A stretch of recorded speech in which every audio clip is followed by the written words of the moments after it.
So I was like, I'm gonna leave with a machine gun. I already made a mental decision of screw the handgun. And about 9 months in, I figured, you know what? I'm gonna ride my motorcycle to work tonight.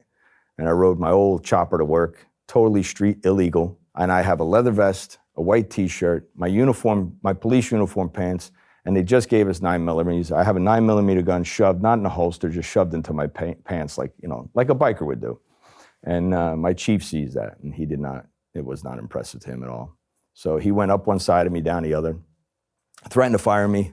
So shortly after that, about 3 weeks later, he called me into his office. I stood on the carpet at his desk, and I'm waiting to get my spanking. And he just goes, so do you still have the motorcycle? I said, I do. And then he asked me to use it for an undercover job.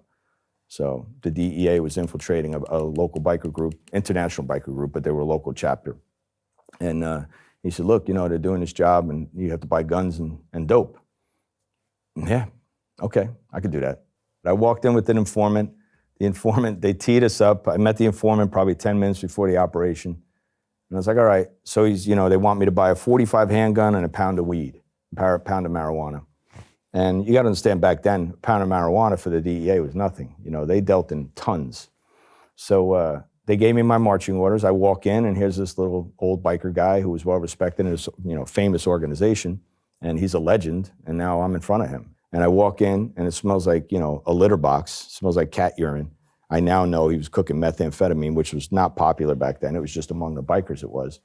And he's sitting there, and he's machining, and he's got these little grandpa glasses on. He looks like Santa Claus, big white beard. Looks like Santa Claus at his toy shop. And he's machining some stuff, and I looked, and now I'm supposed to buy a handgun and weed.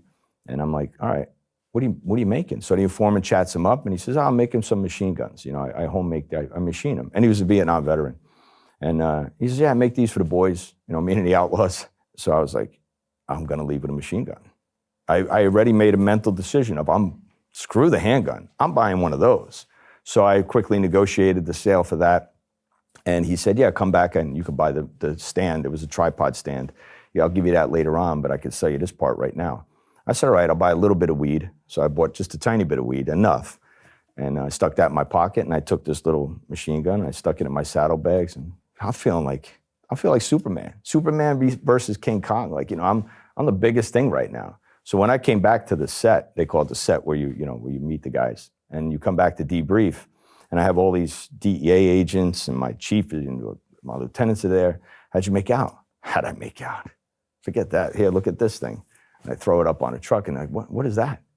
That's a machine gun. You wanted a handgun, I got you a machine gun.